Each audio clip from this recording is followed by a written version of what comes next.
Hello दोस्तों, क्या हाल चाल। ठीक है। आप सभी ठीक है तो आप हमें सही चाहिए। ठीक है।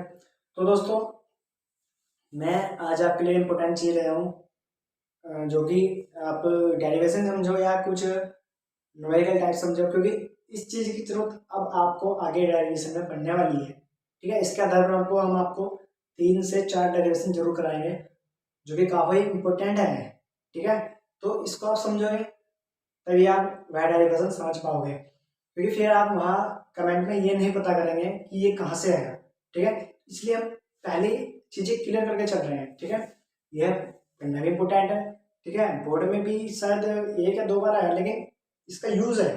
आया नहीं, लेकिन इसका यूज़ है, इसलिए आप इसे समझो, तभी आप आगे की चीज़ों को समझ पाएंगे और अच्छी तरह एनालाइज कर पाएंगे। ठीक है। तो क्या है हमारे पास कि किसी बिंदु आवेश के कारण किसी बिंदु पर, ठीक है, अब देखो बिंदु है आवेश, अब किसी बिंदु पर, ठीक है, 2 बिंदु लेने पड़ेंगे, यानी इसका मतलब 2 आवेश भी लेने पड़ेंगे।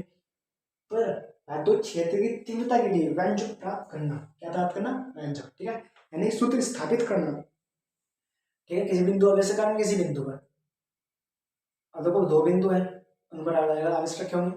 ठीक है। तो इसके डायग्राम से समझते हैं इसको क्या होता है। ठीक है। इसके डायग्राम से इसको हम समझते हैं। देखो,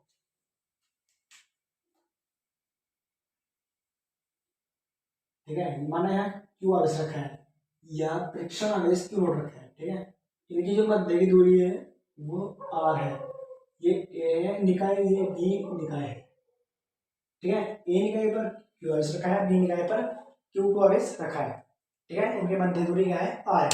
ठीक है। परीक्षण आवेश क्यू टू क्या, क्यू नोट क्या है? परीक्षण आवेश है, परीक्षण आवेश। ठीक है।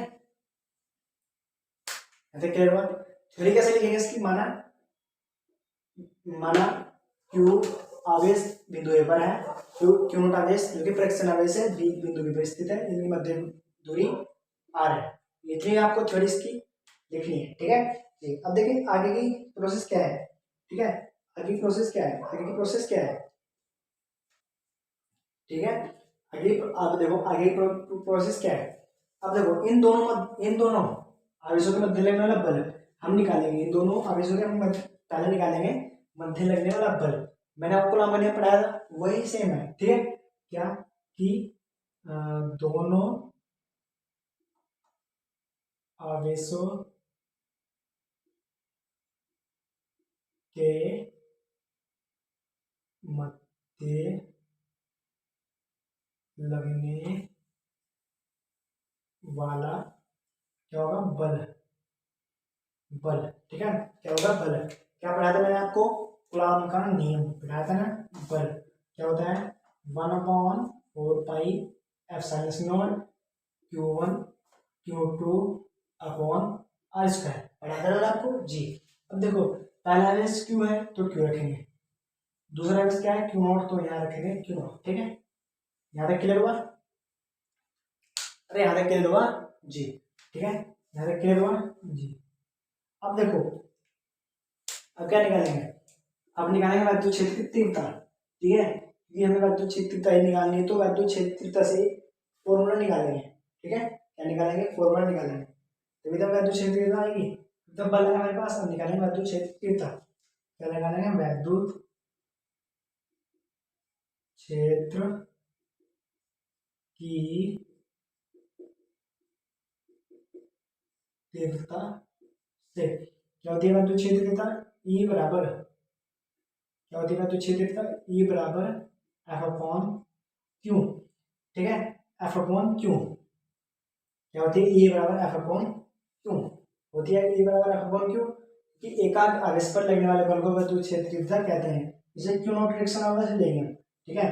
फ्रिक्शन आवेश क्यू नॉट लेंगे जी। अब देखो, अब यहाँ एफ का मान क्या रखेंगे? ये रखेंगे जो हमने निकाला है। का मान जो हमने निकाला है वो रखेंगे। क्या होता है? 1/4 पाई एप्सिलॉन नॉट। ठीक है। क्या आता है? Q Q naught upon R square into Q naught. ठीक है। वैसे तो ये यहाँ आएगा इसके बटे में। ठीक है। लेकिन इसकी गुना करेंगे तो ये आर स्क्वायर के पास ही चला जाएगा, ठीक है, ये आर स्क्वायर के पास ही चला जाएगा, ठीक है, सॉरी ये आर स्क्वायर के पास ही चला जाएगा, क्या चला जाएगा, क्यू नॉट, ठीक है, ये क्यू नॉट इसके आर स्क्वायर के पास ही चला जाएगा। आप देखो क्यू नॉट से Q naught cancel, Q naught से क्यू नॉट कैंसिल, क्या बचा, एफ बराबर सॉरी ई बराबर 1/4 pi epsilon naught Q upon R square, ठीक है। तो ये होती है हमारी वैद्युत क्षेत्र की तीव्रता के लिए व्यंजक। वैसे वैद्युत क्षेत्र तीव्रता इसे भी कहते हैं, ठीक है, लेकिन ये एकांक आवेश पर लगने वाला बल है, एकांक आवेश पर, एक ही आवेश पर लगेगा, इससे ज्यादा दो पर लग सकता है, लेकिन ये सभी के लिए यूज होगी वैद्युत क्षेत्र की तीव्रता। और आगे इसी का इस्तेमाल होगा, आगे होगा इसी का इस्तेमाल होगा, इसका इस्तेमाल नहीं होने का एकांक आवेश पर लगने वाले बल को, लेकिन कहीं कहीं इसका यूज है, लेकिन ज्यादा इसका यूज है, इसलिए मैंने आपको यह डेरिवेशन कराया है, ठीक है, इसलिए मैंने आपको यह डेरिवेशन कराया है ताकि आप बाद में ये ना पता करें कमेंट में कि ये कहाँ से आया, ठीक है, इसलिए मैंने आपको प्रूफ करा दिया, ठीक है। तो यही होती है वैद्युत क्षेत्र की तीव्रता, ठीक है। दो आवेश है क्यू और क्यू नॉट, इनके पर मध्य पहले हमने बल निकाला कूलॉम के नियम से, क्यू तो क्यू आवेश है, क्यू को आवेश के क्यू होता है, क्यू क्यू नॉट हमारे पास विलक्षण आवेश स्थित है, मध्य दूरी आर स्क्वायर है क्योंकि कूलॉम के नियम में आर स्क्वायर थी।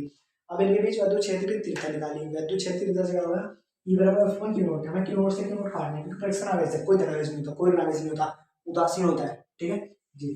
फिर क्यू नॉट से हमने क्यू नॉट निकाल सोचा, जब यहाँ पर क्या निकला, एफ का मान ये रखा इंटू आर स्क्वायर, ये आर स्क्वायर, क्यू नॉट इसके बेटे में था लेकिन इसे गुणा करें तो आर स्क्वायर के बराबर ही जाएगा, क्यू नॉट से क्यू नॉट कैंसिल, क्या बचा, ई बराबर 1/4 pi epsilon naught Q upon R square. यही होती है वैद्युत क्षेत्र की तीव्रता, ठीक है, किसी बिंदु आवेश के कारण किसी बिंदु पर, ठीक है, इस बिंदु आवेश के कारण इस बिंदु पर, ये होती है वैद्युत क्षेत्र की तीव्रता, ठीक है दोस्तों।